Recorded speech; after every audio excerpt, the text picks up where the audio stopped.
diretamente de Garanhuns, na sede da Casa do Palácio Episcopal. É com muita alegria e maneira muito fervorosa que acolhemos esse momento de diálogo. Dom Paulo, primeiro, muito obrigado por nos atender. E me fale como está o sentimento do homem e do sacerdote para esta nova labuta que nosso Senhor lhe apresenta para o povo de Deus. Então, no primeiro momento a gente é tomado de muita emoção. Só que eu estou sabendo da notícia desde o dia 22 de maio.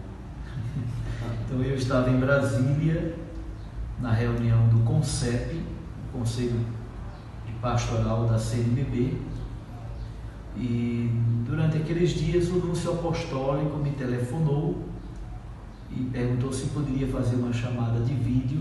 Ele trabalha muito com videoconferência hoje. E aí disse: olha, Dom Jean Batista, eu estou aqui ao seu lado, eu estou aqui na sede da CNBB. A sede da CNBB é vizinha à sede da Anunciatura Apostólica. Está ótimo, porque eu estarei por aí daqui a pouco, vamos conversar. E dia 22 de maio é dia de Santa Rita de Cássia, uma santa da qual eu sou devoto desde há muitos anos. Para mim foi uma alegria muito grande poder receber esta notícia do Papa Francisco no dia de Santa Rita de Cássia. Depois ele combinou comigo e com Dom Fernando, fez uma videoconferência comigo e Dom Fernando ao mesmo tempo, nós três. E aí combinamos a data da posse para o dia 13 de agosto. Obviamente a gente é tomado de emoção, de alegria, de poder dar sim a proposta, ao pedido do Papa, mas ao mesmo tempo da gravidade e da responsabilidade que é a função. Eu estudei no período da minha formação em Recife, entre 87 e 89. Morei na Várzea e morei também numa comunidade inserida na periferia de Recife, no córrego do Genipapo, paróquia da Macaxeira, na zona norte. Então, eu tenho a Igreja Arquidiocesana de Olinda e Recife no coração desde esse período. E pude acompanhar a transição entre Dom Helder e Dom José Cardoso Sobrinho. Depois acompanhei, já como sacerdote e até como bispo, o episcopado de Dom Fernando Saburido. É uma emoção toda especial poder retornar a Recife, agora como pastor daquela arquidiocese. É um desafio imenso, são mais de 4 milhões de habitantes, são mais de 150 paróquias, mais de 300 sacerdotes e desafios sociais gritantes. Eu conheço um pouco a realidade das palafitas, mas sobretudo dos morros e córregos da Zona Norte, região de Casa Amarela, e eu vou com o coração aberto, muito disponível para as surpresas de Deus, feliz e ao mesmo tempo tentando preparar-me um pouco para enfrentar os grandes desafios que certamente ser pastor de uma arquidiocese como Olinda e Recife oferece. Então, dentro de pouco tempo, Olinda e Recife fará 350 anos de existência. Em 2026, 350 anos de história é algo verdadeiramente grandioso, né? Então, depois de Salvador, Olinda e Rio de Janeiro foram criadas no mesmo ano. Então, a história, o peso dessa tradição, a população gigantesca, os desafios sociais, os desafios eclesiais, tudo isso me enche de alegria por um lado e da gravidade da responsabilidade por outro. Mas estou de peito aberto para acolher as novidades de Deus. Diante dessa fase política que o país está vivendo. Isso também deixa um questionamento, mas os senhores bispos, a CNBB tem sempre dado notas, opiniões, e também a Igreja de Olinda de Recife tem uma história dessa questão da participação, né, na política local, nacional. Que visão, Dom Paulo, o senhor tem para poder dialogar com a nova política, se existe essa nova política, a maneira de relacionar do legislativo, do executivo? Que pensamento se tem, Dom Paulo? Obviamente, a última campanha eleitoral para o nível federal, sobretudo a campanha para presidente da República, deixou fraturas, deixou, inclusive entre nós, entre nossas comunidades, pessoas, leigos e leigas, até mesmo dentro do clero, Então deixou, amizades foram rompidas, familiares se afastaram uns dos outros, pessoas que participam de comunidades eclesiais romperam relações. Então, temos que perceber que de fato houve fraturas. E aí a igreja está propondo, nós como também da presidência da CNBB, nós estamos propondo um grande processo de reconciliação nacional. Obviamente, este processo de reconciliação não significa dizer que faremos vista grossa para possíveis crimes. Então, se foram cometidos crimes, aí o Supremo, a Justiça está investigando coisas que aconteceram, o tal 8 de janeiro, enfim, isso aí é uma outra questão. Então, se aconteceram crimes, se houve ruptura institucional, ameaça ao Estado democrático de direito, isso, as instituições do nosso país, a Justiça vai investigar, julgar e definir sentenças, etc. Isso é uma outra coisa. O que nós queremos é que haja um processo bonito de reconciliação entre as pessoas, para que aconteça aquilo que o Papa Francisco pede na Fratelli Tutti. Na Fratelli Tutti, o Papa fala da boa política.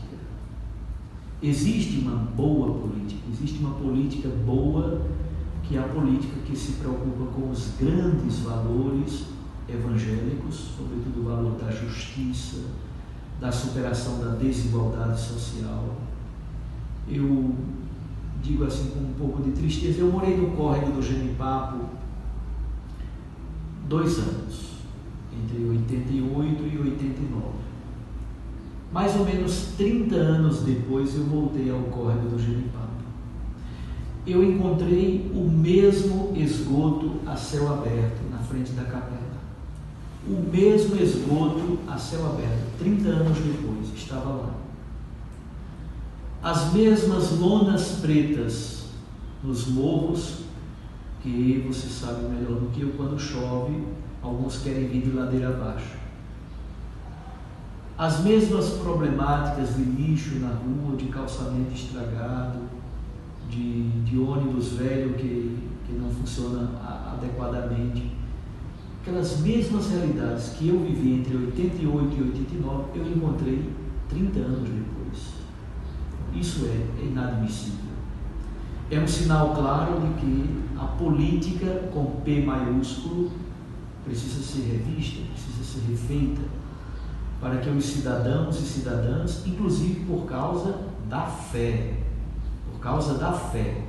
os leigos e leigas possam de fato intervir socialmente, participar dos universos da economia, da sociedade, da política, inclusive da política partidária, para que haja mudança à luz do bem comum, à luz da noção de polis, no sentido de possibilitar a participação efetiva e a plenitude da vida de todos os seus filhos e filhas, de todos os cidadãos e cidadãs. Então a Igreja se preocupa com a política com P grande, com P maiúsculo, neste sentido. E aqui é muito importante que os cristãos católicos redescubram cada vez mais a doutrina social da Igreja, que de certo modo foi relegada a segundo plano. A doutrina social da Igreja é um aparato teológico belíssimo, desde Leão XIII, por exemplo, o Papa São João Paulo II deixou uma contribuição imensa nesse campo da doutrina social da Igreja. O Papa Francisco já tem tocado em temas absolutamente novos que estavam muito esquecidos, tema como ecologia integral. Então, um Papa pela primeira vez fala de modo explícito e claro sobre ecologia integral, sobre a política boa com P maiúsculo que possa trazer vida e incluir todos os filhos e filhas desta pátria. O Papa Francisco tem falado da santidade dos leigos e leigas que atuam e interferem socialmente e estão presentes na vida social. Um comunicador social como você pode fazer um bem enorme e pode destruir vidas. Quando a comunicação não está a serviço da ética, da vida e da paz, isso pode ser uma destruição imensa de pessoas e projetos de vida. Então é muito importante repensar a política neste sentido amplo do termo, à luz dos grandes princípios do Evangelho, dos grandes princípios do Reino de Deus e à luz da doutrina social da Igreja. Neste aspecto, a Igreja tem um papel e tem uma contribuição. Mas eu diria que a contribuição mais importante será um grande processo de reconciliação nacional, para que as pessoas discutam ideias, discutam propostas, discutam temáticas, e haja também projetos de Estado, não simplesmente projetos de um governo. Às vezes acontece, seja em nível estadual, seja em nível federal ou municipal, um prefeito começa um projeto, o outro entra, aquilo cai, acaba. Às vezes é uma coisa tão importante para o município. Então é preciso haver projeto de Estado. Coloquem-se todos os partidos a discutir aqueles projetos estruturais, os grandes projetos estruturais de um município. Precisam ser discutidos com a população inteira, com os partidos que estão na situação e os partidos da oposição. E tem que haver um grande pacto no nível municipal, nesse caso, em vista de um projeto que ultrapassa o governo de um único prefeito, por exemplo.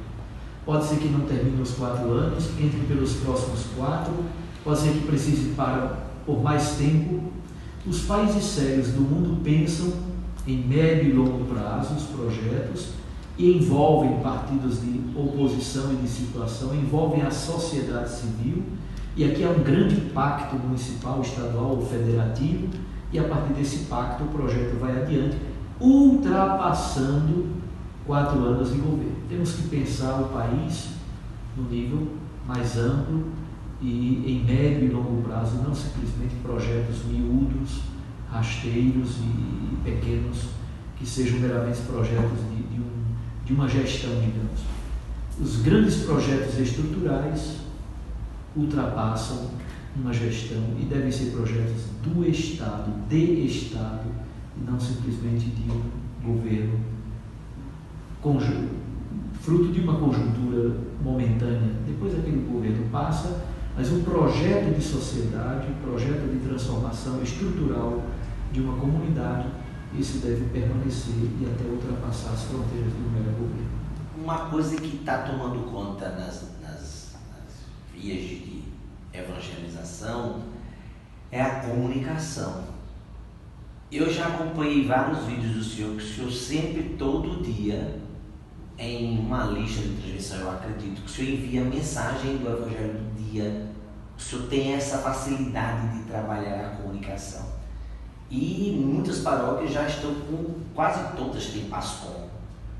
A PASCOM é uma facilidade de levar o conteúdo da paróquia para os meios de redes sociais. E qual é o fundamento que o senhor tem para a Igreja de Olinda de Recife no conceito de comunicação? Qual é essa ideia? Eu diria assim, eu vou usar a palavra ruim para explicar o que eu quero dizer. Nós temos um produto fabuloso, maravilhoso, que é Jesus Cristo, desculpando chamá-lo de produto, mas produto no sentido de conteúdo comunicacional. Só que muitas vezes nós não sabemos como comunicar Jesus e, sobretudo, não dominamos. Eu tenho um certo traquejo, me aventurei nesse caminho porque exatamente eu percebi que é preciso atingir esse filão. Mas acho que a gente ainda não domina, por exemplo, as técnicas joviais de comunicação, o uso de mídias digitais. Nós somos meio semi-analfabetos. Então, enquanto nós estamos com o Orkut da vida, chega o Facebook. E quando estamos com o Facebook, já estamos aí no Instagram e mais 1.200 coisas. Então, uma jovenzinha como essa sua filha domina determinadas linguagens e determinadas tecnologias digitais que eu sou semi-analfabeto deste ambiente. Mas eu tenho um desejo de aprender. E tenho um desejo também de que a Arquidiocese de Olinda e Recife se abra mais e mais para o uso destas mídias digitais. Então, se você tem desejo e tem um conteúdo, a técnica, a linguagem, o traquejo, isso você pode aprender. Para isso, a gente pode contratar profissionais que possam dar treinamento, que possam nos dar dicas, orientações, etc. Então, eu estou muito disponível e aberto para aprender a usar, porque aqui está um elemento fundamental da batalha comunicacional, porque nós queremos apresentar Jesus Cristo como conteúdo fundamental do processo evangelizador, do querigma. Então, o anúncio querigmático fundamentalmente é apresentar Jesus. Quando a gente olha, por exemplo, para a estratégia missionária e comunicacional de São Paulo Apóstolo, impressionante. Então, ele usa de visitas presenciais, visita, evangeliza, dá a base da evangelização. Ele criou uma rede de missionários e missionárias que trabalhavam com ele, e ele começa a enviá-los e a enviá-las para acompanhar as comunidades que ele fundou. Ele envia cartas, ele se utiliza da estrutura do Império Romano da época, dos navios, das estradas, das pensões, das estalagens. Então, Paulo é um grande mestre da comunicação para o seu tempo. Se São Paulo vivesse nos dias de hoje, ele certamente estaria na vanguarda da vanguarda do processo comunicacional. Então, eu não conheço em profundidade, mas tenho desejo de aprender e sinto que aqui está um elemento central do processo de evangelização nos dias de hoje.